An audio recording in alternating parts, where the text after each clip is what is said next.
right, so we're going to start with the bad news. Chances are your data sucks. I found this out the hard way. It's how I wound up at ThinkNum. Today, we've got people who know the difference between data that is great and data that sucks. It is our editor-in-chief, Josh Frullinger, joined by AdWeek's platforms reporter, Shoshana Wodinsky, who covers financial and societal impacts of major social networks. We also have Ben Gilbert over on this end. He's the Business Insider Senior Technology Correspondent. Thornton McEnery, the executive editor of Dealbreaker, and right in the middle, Ross Fadley, who's the chief of data science at the Wall Street Journal. Josh? Thanks, John. Hey, everyone, welcome back. So as John mentioned, we're going to be talking today to a room full of people who work in the media world, just like I do myself. And we're talking about the ways in which we use data in order to tell stories, whether it's breaking news, trends in business like we do at ThinkNum Media. So I wanted to talk a little bit about these terms we're hearing lately. Fake news. We often hear, what's your source? We often hear that the ways that surveys are taken are biased, and therefore the data is no good. And these are all terms that sound to us ridiculous on their own, but and when we put political baggage on them, they make people think that it's just crappy data, and that's not always necessarily the case. That's why I wanted to talk to this crew of people. So in my daily coverage of everything from business to technology to retail to culture at ThinkNum Media, what I do is I always include my data source, partially in order to show that I've done my homework, but really also more than anything to invite the reader to make his or her own interpretation of what's happening, so they can actually look at those numbers and look at the source of those data. That's one of the things that's amazing about external, objective, alternative data, because anyone can go and look at those numbers. If they don't think you're right, they may have a different interpretation of, say, Apple hiring more people than they did before, but the reality is that that data is objective. It's very real. But I'm not the only one. This is a group of people who all use data in various ways within their coverage, so I wanted to talk to all of them. So, Shoshana, I wanted to start with you because you are to my left and you're stealing my water. I'm so sorry. You can have it. It's fine. Awesome. I had enough water. So as John mentioned, she's AdWeek's platforms reporter, where she covers the financial and societal impacts of major social networks. You're also the person that found or discovered in Facebook's code, and maybe you can tell us about this, that they were tracking app uninstalls in order to see which apps people were downloading, but more importantly, which ones they were deleting. So tell us about what you do and about how you use data to do some storytelling. Sure. So I use kind of like a weird kind of subset of data. I call myself a coder, not a developer, because I am terrible at coding, but I like to tell stories with it, if that makes sense. And something that I'll often do when you're a tech reporter kind of covering companies like Facebook or Twitter or Instagram, they'll often make things like APIs or software development kits or SDKs public because they want people to onload them so they can kind of like siphon data from different apps and different services for themselves. So when you're covering companies like Facebook, like I cover a lot of Facebook because all of their stuff is pretty much public and it's kind of out there, and they're always screwing up somehow. So the story that you'd mentioned that I sent over, I think either yesterday or the day before, was that if you go through their API, you can typically find what, if not what the company is planning to do or what they're already doing, then like how they're using data and kind of like what their thought process is. Kind of the same way that you can kind of glean a thought process from a company's hires or kind of the moves that they're making in that space, if that makes sense. So what I found out was that Facebook was regularly tracking the apps that people were installing, and I also found out that for a while they were piloting a service that could track which ones were being deleted as well. And when I reported it out, they were like, nope, this program doesn't exist anymore, and they shut it down. But kind of to that point, I learned pretty early on that when you're covering a company like Facebook or Twitter or Instagram or Snapchat or anything like that, you need to double check and triple check and quadruple check your work, and you always need to save everything in like some sort of hard file. So in this particular case, Facebook like instantly took down the developer documents I was covering, and I had them like archived. I went into the Wayback Machine, and I'm like, you are not taking these down because I need people to read this and make sure I'm right, and I was right. But that just goes to show that it's so important to like have people check your work, because ultimately, once these documents are taken down, these companies can really say anything, and you are only as good as your word. Does that make sense? That does make sense. And so you actually gave me a nice segue to talk to Ross, because when you speak of checking or double checking your work, even if it's external data, even if it's data and numbers and ones and zeros that anyone, including a corp comms person at Facebook or something like that, who's going to come to you and say, where'd you get this information from? And you say it came from you, and then they say, well, we took it down, and then you have to be able to say, well, it was objectively out there. It is very funny, because I have had corp comms people saying, like, we're not running this program, and then I'm like, well, how do you explain this? Right. And then typically it's not a case of anything malicious, at least in my experience. It's usually just left hand not talking to the right hand, and these companies are so huge that they just don't know all of the programs they're running at any one time. And any of the transactions that they're making, they're leaving trails of data that exist, especially on the internet. So I also wanted to introduce Ross Faley. He's Chief of Data Science at the Wall Street Journal, and they obviously are always checking their work. Ross, what does that mean, Chief of Data Science? What are you collecting, and how are you interacting with people like ourselves who are looking for numbers and data and double checking their work? Yeah, so I would say there's like two rough buckets of the work me and my teams do. The first is actually more just internal, like us understanding how audiences are engaging with our content, how do we make better decisions around that. And most of the only external pieces for that type of work are from like what's happening in the news cycle, because we often want to make better content release strategies. The other bucket of work is more aligned with this, which is we do a variety of both deep and relatively quick data analyses that go into content and into stories. So for instance, a really recent one, our team built a tool that they called Talk 2020, where they scraped all the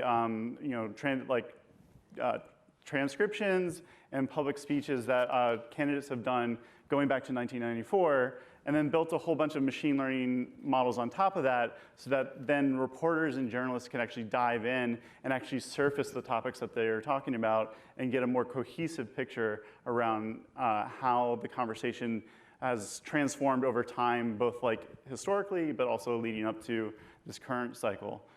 So there's both I think project-driven ones where it helps to surface information to our journalists, but also just regular investigations. So for instance, a team was recently looking into customs data, and often they have to work with a third party to get that data. And in that transaction, they can actually find out that that data is often heavily redacted. And so then how do you actually model that when you have some censoring of the data, and do that in a way that you feel confident you've delivered the actual journalism?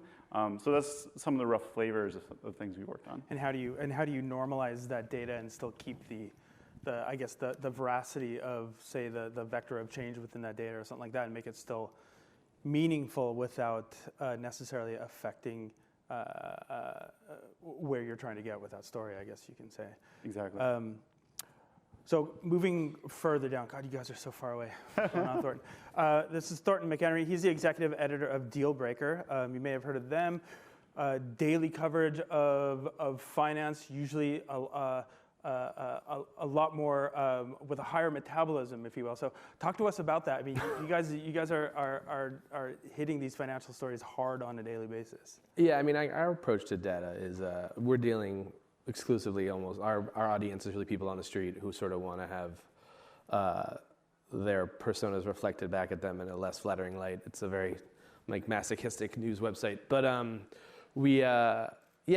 take really, especially in the last couple of years, has been we don't do data stories per se, but we reflect data stories back and say, well, the data is saying this, so why are you all doing that? Which has been really our bread and butter for the last year. When you're seeing these stories and you're seeing banks and funds coming with these large data dumps of here's how we see things going, and you see one Caps Bloomberg headline get tweeted out and everything goes the other way. And that's sort of been like a recurring joke that's lost its humor the longer it happens. It becomes more terrifying. But I mean, I think with Wall Street especially, our take on data is you're dealing with an audience that is probably the most aware in the world that data can say what you want it to say if you're clever enough to play it that way. So we try to go down the middle a little more and make more of a statement via dark humor about how, well, this, like, where does data end and maybe truth and logic begin? And that's sort of been, again, you can plumb those depths a lot lately. WeWork, I think, has sort of become sort of the logical thesis. It's sort of the end of our story at this point, where everyone, whatever data led JP Morgan to come out and say months ago, this thing could be worth $100 billion. And then weeks later say, well, it's like worth 8. That's where we're like, so where were the data guys here? And that's how we approach it. You have an interesting, I guess, space in here because we've worked together on a few stories, and we ran a story together a couple weeks ago about Juul e-cigarettes. The company that was literally on every single corner and was worth billions of dollars, and they were selling, millions of little cartridges. And they've come under heavy regulatory attack and political attack and that kind of thing, probably rightly so. But we saw their hiring data absolutely tank and ran this story on Dealbreaker within an engaged investment community. And something interesting happened, which was you had people who are there reading stories about finance and looking for data about investing perhaps, but they were kind of swimming upstream against the data, and it was really They're furious. Yeah, names are called. It gets wild. When it comes to with data and our audience, again, it becomes this sort of strange inflection point where if it's disproving your thesis, it becomes useless. And we find that to be just, it's riven. The financial space is riven with this phenomena that, well, no, I don't like that data, so let's discard it. And it's stories you've done with us. Something we've written about, and you guys came to us with a really good data set, was if everyone on Wall Street is so hunky-dory about this never-ending bull market, why are all the investment banks firing everybody? Why is Goldman Sachs deciding that trading is no longer a business? And you can see that in the people they're getting rid of. You can literally see, you guys had it, they're getting lighter. And so our question to our audience was, if you guys like trading so much, why is no one being paid to do it? And those stories are met with, a lot of yin and yang, and that becomes sort of like the self-reflection, yelling in the mirror thing, which is fun to write about, but again, the darkest brand of humor. We'll talk about how we defend the data, and this is why we call this session "Why Your Data Sucks." Because in many cases, when we're reporting on objective data, people will come to us and say, "Your data sucks," and we'll say, "Well, here it is. It's real. So whether it sucks or not, you think it sucks because you don't like it," which is your point. And then way down there, about a quarter of a mile away, is Ben Gilbert. He joins us from Business Insider. He leads tech news. He covers, as a senior correspondent, he covers video games, technology, food, and culture, previously at Philly Weekly, Joystick, and Engadget. Also one of the founding members of Tech Insider. So welcome, Ben. RIP to Tech Insider. Let me just throw that out there. But I feel like it's still there in spirit. Yeah, via the brand. Yeah, brands live forever. You're there, so it lives through you. Well, tell us about what are you covering on a daily basis, and then we'll talk about the story we did together. Well, to echo some of what my colleagues here have said, a lot of Facebook, a lot of WeWork. My focus is more general tech news, so a lot of it is figuring out how to turn somewhat arcane stories into something readable for a general consumer. Sometimes it's investors, sometimes it's Wall Street, but a lot of times it's to try to hit that SEO crowd, the people coming in through Google, coming in through Facebook, trying to make something boring and arcane into something interesting and broad. So my use of numbers across the last year has been a little bit more traditional. Maybe it's just peeling stories off of the WeWork S1 that kind of showed the writing on the wall. This morning, first thing in the morning, was going through a Google executive's stock sales to determine how much money he had gotten in granted stock units in the last year, but figuring out how to turn a story about somebody who's a kind of controversial figure with an alphabet, Google, into using that extremely boring financial filing document to turn it into something about this sort of controversial figure getting a big payday, right? So it's stuff like that. It's a little bit less pulling APIs or trying to read the market and more about trying to present something kind of complex and boring to a large audience. Well, you tapped into something just a second ago when you said, taking data that is on its surface boring, and probably not for most of the people in this room, but for a lot of people, staring at a spreadsheet full of data or a database full of data is on its surface boring. And what a lot of us do is we either are handed a bunch of data and we have to make sense out of it, but at the end of the day, what we have to do is turn that into a story. We have to do some storytelling, and it has to be truthful. So it's a good segue into this, which is what I want to get to, is what data, what makes, when you're reporting, what makes data interesting? What's that sort of moment? And I know it when I feel it, but it's really hard to describe. When you know that you're looking at a bit of data, a change in a market or something in a header file or something like that. But what is it about data when you know that there's a story in this, when you know that there's something that people didn't already know? And this is anyone. I think for the WeWork S1 is like this great example of something that's written. It's so boring. It's so bland. It was like a nightmare to read, and it's something that's assigned as like the building is on fire, everybody figure out stories from this right now. And you're reading through this it's intentionally written to be not very interesting and to not stand out. But it's like talking about how the company has loaned the CEO however many millions of dollars so he can buy houses without having to pay a bunch of interest on them or whatever else.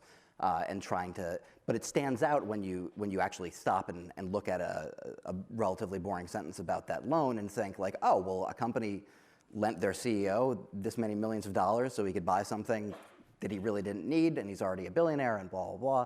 And then you start thinking about that story, right? The story is that the CEO bought this thing they didn't need. It speaks to needless wealth. It speaks to all these other things, and it kind of stands out. But on its face, the sentence is banal.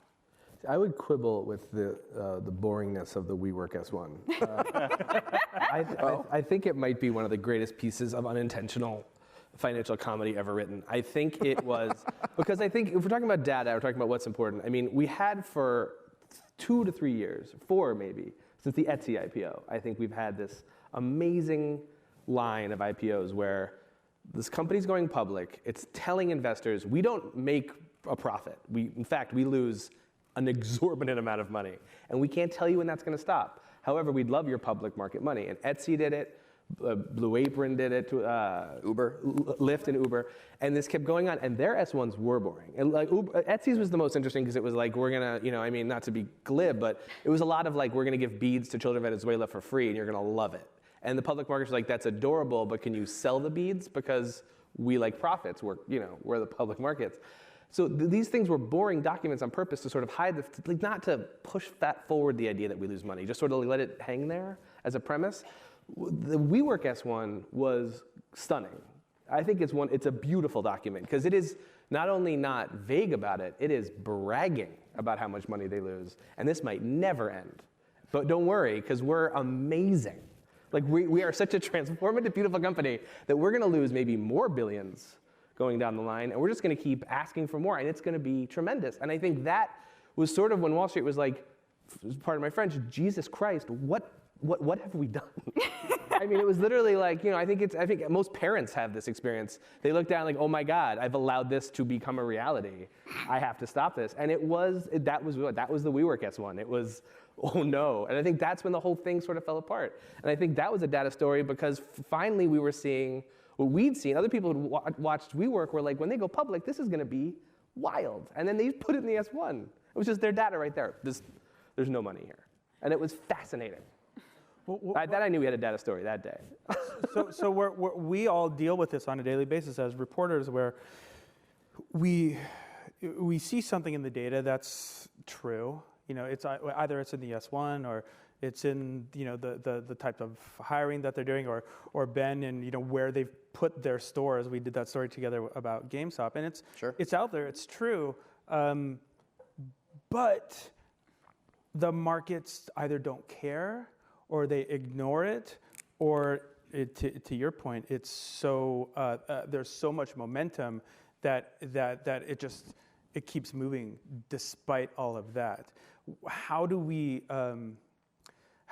I guess the question to you guys, and maybe I'm just sitting up here asking for advice from 4 brilliant people for my own purposes, but how do we write around that? How do we craft stories where we're writing about data that is true, that is potentially troubling, or is very strange, or is simply against everything that everyone is doing?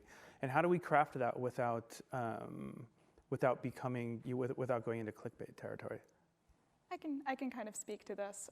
So, like, for example, first of all, I completely agree. It does feel kind of like a Sisyphean. I don't even know how to pronounce it, but it does feel like kind of like you are rolling a boulder up a hill, and then only for it to come crash back down on top of you. So, like, for example, like I write about things like ad fraud a lot. Ad fraud, multi-billion-dollar problem. It's not great, but the thing is, when you're writing about something like this, like, you're writing with the knowledge that it's going to keep happening, and it's just going, and like, even if you kind of crack down on one spam ring or you kind of like break something up, it's just going to move somewhere else most of the time because it's just too dang profitable to really stop. So for the most part, like, in order to kind of like make things meaningful for readers, I need to be like, hey, this is a big problem and it's getting worse, and you kind of like need to like tie it back to them in some way, like say like, here's how you guys are losing out because of this multi-billion-dollar problem. Here's why you should care. Here's the scale of what this problem is. And when you're writing about major tech companies or major kind of like issues in tech that are multi-billion-dollar problems, generally scale is enough to get people to kind of be like, wow, that isn't something that I thought about. And how do we, I guess, exemplify or show that scale? I mean, it's hard to, you're not going to read back, the S1 to an audience. You're gonna read it for them, and you're going to interpret it for them. And I'm not going to list every single person that Apple is hiring when I tell them that they're hiring 1,500 engineers, because it's part of a story. But perhaps there needs to be some way for us to say, like, here it is if you want to check it. How do you guys do that in your reporting? Hyperlinks. I mean, there is, and I swear I'll stop talking in a second, but like, visual journalism is really great for this, showing people graphs to kind of like illustrate like how things kind of like change over time, showing things like a pie chart or something like that. But at least when I'm writing things, I always say, here's the documents if you want to look at them. Here's the filing. Or if you're writing about, like, for example, I think it was ProPublica wrote a piece about how Intuit was hiding some sort of like free tax filing thing from Google search results. And they basically said, hey, if you want to see this page, here you go, here's the URL. So being able to include, either when you're like a tech reporter or you're writing something that touches on tech, being able to link to a legal document, including some sort of a link to an API, and being able to point readers to that and saying, like, if you really want to, you can check this yourself. Yeah, I would agree with all that. I would also add that, like, one of the strategies the journal really taken is that there's like a lot of different ways that people tackle their trust in data and storytelling, and so thinking a lot about like doing different video explainers, doing podcasts, interactives, really trying to reach people in the way that resonates with them, so that we can show that not only like here's the why behind it and here's the decisions that went into it, but here's also how we got here's our source of that data if you really want to dive deeper. I think it's harder to do when you're telling a more coherent story in a way to shock people. I mean, I don't want to offend anyone from CNBC who's here, but I think CNBC does a great job of making everything look dramatic, which I have nothing but respect for how they do it. But I mean, they'll take a 2-day chart that looks like this and be like, this is massive. But then at Dealbreaker, we like to have fun with those stories, and we'll put like a 6-month chart. Be like, it's just a flat line. If you peel back, so let's not get too carried away. But like that is a way to do it. I mean, if you really like, that is a sort of a parlor trick. but it works for people. I mean, you can watch the market move on a CNBC blasting out this vertiginous chart for the last hour and a half, and people like freak out. And it's amazing. I mean, they do a great job with that. And I think Bloomberg has learned a little bit of that too. They're delving into that, which is fun to watch. There's that. I think pulling back out, we cold water it more than we engage in it, but that is a way that it works for people. I mean, people really respond to these sort of small grabs that look really dramatic. Do you think and sure, you have to, especially in this environment, you have to show that this data or this information that you have is impactful and is very exciting. And sometimes you need to do that with a very exciting chyron and some graphics and some sound effects and that kind of thing. The word turmoil as much as possible. Yeah, but doesn't it also have to be, and to the CNBC example is a good one, because all they're really using is just the stock market moving, right? It's verifiable. It's objective data. It's not like they're pulling new information that we didn't already have, but it's the way that they've presented it. But I wanted to back away from that a little bit. And maybe get your take on this, both Ross and Shoshana, because you're sort of in that first party of actually finding data, whether it's looking at trends and showing your reporters what's working and what isn't, and in your case, if you're like, oh my God, I found something, but you have to be able to verify it, right? And what makes data verifiable? I guess what makes data that we report on objective? Like, at what point do we know that it's objective and verifiable? Yeah, that's a really challenging question for me. I would say, like, for a lot of pieces, our journalists really rely on finding trusted sources that they can actually do not only trusted sourcing from that entity, but then know people who are intimately familiar with the collection process, the details within, know if there's like things that are being omitted that maybe aren't necessarily clear. So that's one vector. Another vector that we're heavily investing in is actually getting the data ourselves and knowing that full end-to-end process. So a really good example is we just recently built a bot farm that is tackling all the search engines across the internet, because we have a suspicion that there's some interesting differences that could be really good journalism that we want to deliver on. And we've actually, I can't say too much, but there should be some interesting pieces coming out on some of the major search providers. I might have to follow up with you about that. Well, actually, kind of to that point, like it cannot be stressed enough how valuable it is to be able to grab data yourself. So something that I'll do is I can decompile an app on your phone to see what kind of ad networks it's sending data to, what kind of data is being sent out for things like privacy stories. Because often what will happen is I'll read coverage of things like, oh, this app is sending all of your data to Facebook. It's doing that. It's doing this. And believe I am one of Facebook's biggest critics, but a lot of the time it gets very basic facts wrong. So what I've started doing instead is I will double check and I'll pull the apps myself and be okay, what is being sent out? What is happening here? And with a little bit of basic code, you can generally find out okay, there isn't actually that much data being shared to this actual behemoth of a company. That's it from me. So, well, speaking of verifiable, Ben, I wanted to talk to you about a story that you actually picked up from us a month or two ago, because you're covering the video game industry pretty closely, and we found some. Well, we found some data, or we're covering some data around GameStop, the retail video game store, and we did a proximity analysis where GameStop was in trouble. People are questioning the future of physical sales of video games and that kind of thing. And I don't think it's a question. What's that? It's not a question. Well, it's over. Yeah, but we saw in the data all this. We did this proximity analysis and showed how close they were to one another, and well, they can afford to close all these stores. Oh yes, they better hurry.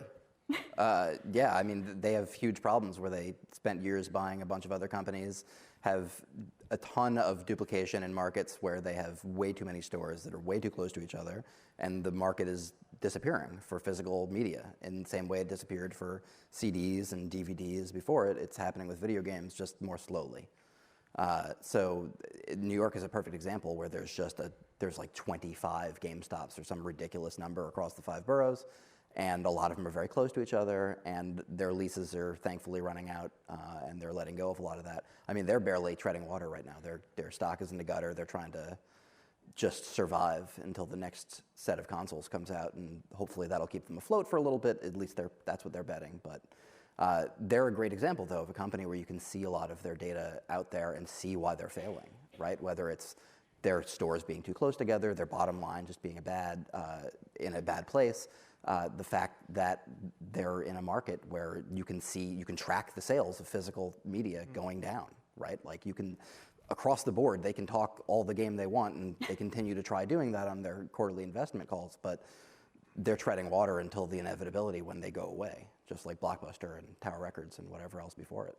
Yeah, and from a reporting standpoint, from a business reporting standpoint, retail has, everyone talks about the retail apocalypse and that kind of thing, and traditionally it was very hard to see what a business was doing in a lot of ways unless you were literally going behind the store and counting the receipts.